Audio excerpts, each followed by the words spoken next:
Nikki here. We're going to talk about revolvers. First, revolvers are different from semi-automatics, so let's walk over. Here I have my Smith & Wesson Model 629. This is a stainless steel 44 Magnum, just like Dirty Harry. So let's talk about how to load the revolver. Let's come in here closer. Revolvers are different than semi-automatics. That they have a magazine, cylinder. You load a cartridge into each cylinder. So let's load a cartridge into each cylinder. So we'll put cartridges in here. That's why they call this a 6-shooter. Cylinder goes in. Now you have a loaded revolver here. To unload the revolver, it's simple. Just hit the latch. Cylinder will spring out. And just drop the cartridges.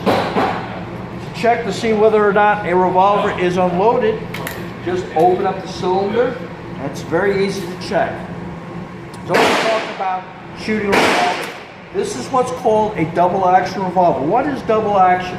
Well, double action, what happens is when you pull the trigger, the cylinder rotates, the hammer goes back and goes bang. So it's got this little click. Single action, you pull the hammer back. When you pull the hammer back, the cylinder rotates, the trigger goes click. Okay? Look is the following.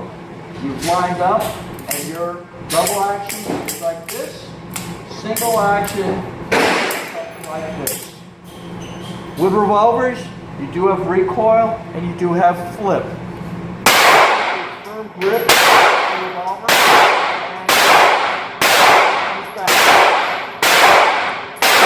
Anyway, so let's do a demonstration here of both single action and double action.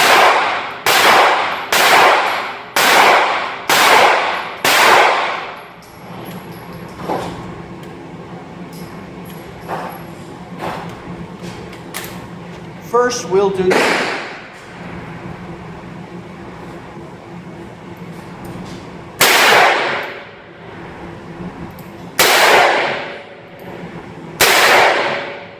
now.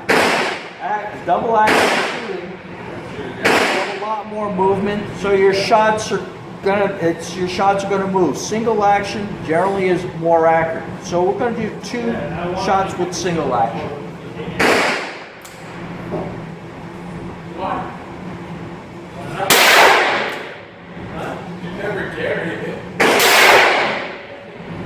Now, for the last thing, I want to do a demonstration here.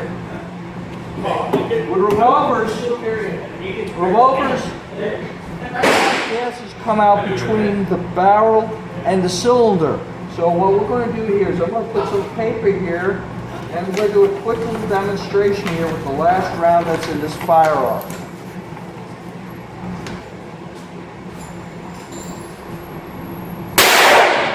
Okay? As you've noticed, the paper just blew apart. That's why you don't want to put your fingers in front of the cylinder when you're shooting, because those hot gases will come and injure your hand. Now with revolvers, if you have a misfire, if you pull the trigger, and the gun goes click, it is extremely important that you wait the 30 seconds before you do anything with the firearm. Because if you have a hang fire in a revolver, you definitely want to make sure that the bullet goes down. Now, after 30 seconds or so, I would stop the firearm and take a look at your bullets here. Whether or not you had all your shells were open, because you had a bad shell. If you're shooting a revolver, instead of getting a bang, you get like a tap sound. That basically means you possibly have a swivel. You may have a bullet wedged in the barrel. Under no circumstances are you to shoot again, because if you do, you get excessive pressure run up inside your hand. With a swivel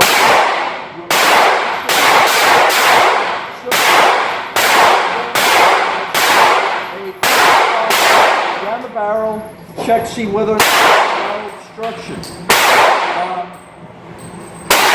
Help. Just try to put another bullet in and try to blow the bullet out. In a revolver, if you have a squib load, you may, and the bullet, the between the cylinder and the barrel, you may not be able to open up the revolver. The firearm will have to be taken to a gunsmith, and it may not be able to be, you may have actually blown up your gun. Anyway, that's just, unfortunately, hang fires and squib loads are rare.